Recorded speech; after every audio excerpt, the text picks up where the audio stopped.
ये कहानी है आपकी, मेरी और आपके कुत्ते की।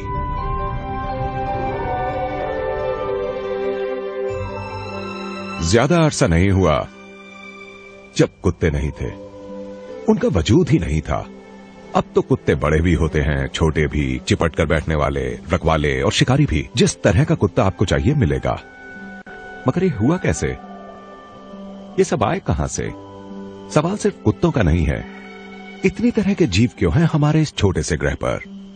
तितलियां, वेल्स, सी हॉर्सेस, पेड़, कछुए और हम।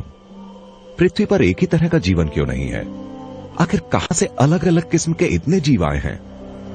इसका जवाब है बदलाव करने वाली वो ताकत जो सुनने में किसी परी कथा जैसी लगती है, मगर हकीकत यही है। चलिए वापस चलें 30,000 साल पहले, उस दौर में जब कुत्ते नहीं थे, जब हमारे पूर्वज आखिरी आइस एज की कभी ना खत्म होने वाली सर्दी में रहते थे। जितने भी पेड़ या जितने भी जानवर थे, सब जंगली थे। हमारे घुमक्कड़ पूर्वज छोटे कुनबों में रहते थे। वो खुले आसमान के नीचे सोते थे। आसमान में ही उनकी कहानियां, कैलेंडर और जिंदा रहने के कायदे लिखे होते थे। आसमान ही उन्हें बताता था कब कड़ाके की सर्दियां आएंगी, जंगली अनाज पककर तैयार होगा और कैरिबू या बाइसन के झुंड पास से गुजरेंगे। वो जो भी खाते या पहनते थे सब शिकार या जंगल से चुन कर लाते थे, और जिन जगहों पर भरपूर खाना होता था वहां वो ज्यादा देर रुके रहते थे। उनके लिए घर का मतलब था ये पूरी पृथ्वी।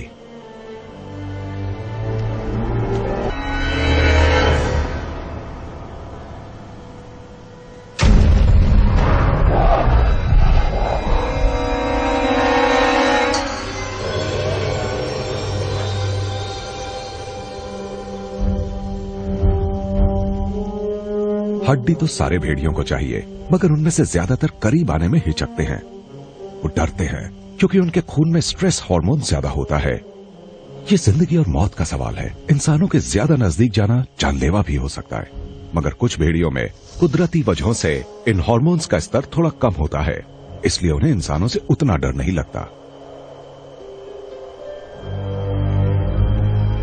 इस भेड़िए ने जो ढूंढा है वही 15,000 साल पहले उसके कुछ पुरखों ने भी तलाश किया था।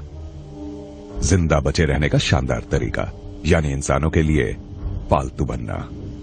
इंसानों को शिकार करने दो, उनके लिए खतरा मत बनो और उनके बच्चे कुछ खाने से पेट भरो। इस तरह खाना भी मिलता रहेगा और ज्यादा बच्चे भी पैदा होंगे, और वो बच्चे कुनबे को आगे बढ़ाने का काम करेंगे। पालतू हो जाने का ये फैसला हर पीढ़ी के साथ और मजबूत होता गया, जब तक कि जंगली भेड़ियों की वो ब्रांच बदल नहीं गई कुत्तों में। आप चाहे तो इसे सर्वाइवल ऑफ द फ्रेंडलीएस्ट भी कह सकते हैं।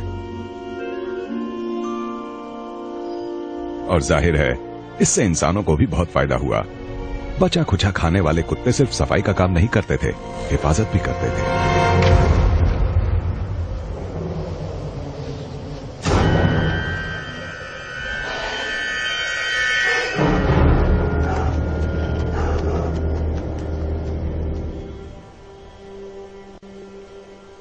इन दो प्रजातियों की दोस्ती वक्त के साथ आगे बढ़ती रही, और इस बीच कुत्तों का रंग रूप भी बदला।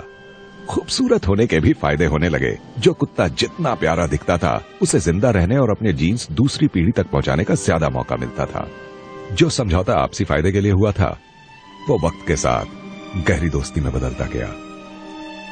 इसके आगे क्या हुआ, ये देखने के लिए अपने 20,000 साल पुराने पूर्वजों के बजाय हम आपको कुछ ही अरसा पहले के इतिहास में ले चलते हैं, जब आइस एज का इंटरवल हुआ था। मौसम के इस बदलाव ने बहुत कुछ बदल दिया। घुमक्कड़ बने रहने के बजाय लोग एक जगह बसने लगे।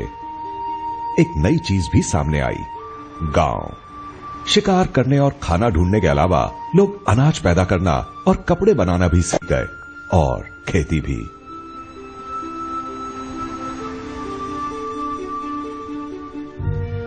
खाने का इंतजाम होता रहे, इसके लिए भेड़ियों ने अपनी आजादी छोड़ दी। अपना जोड़ीदार चुनने का हक भी उनके पास नहीं रहा। अब ये काम इंसान करते थे।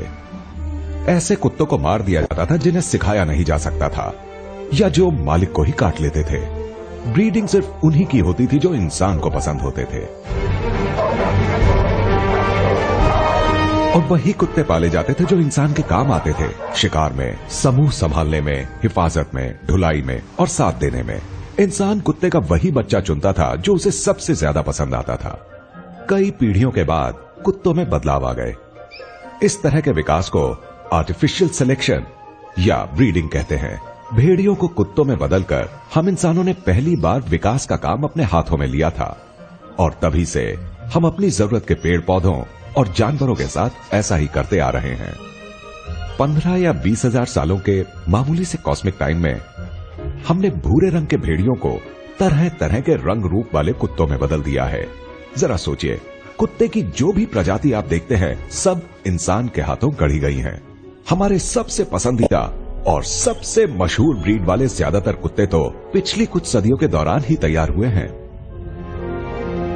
विकास की जबरदस्त ताकत ने भूखे भेड़ियों को समूह की हिफाजत करने वाले भरोसेमंद कुत्तों में बदल दिया है, जो अब भेड़ियों को ही खदेड़ने का काम करते हैं।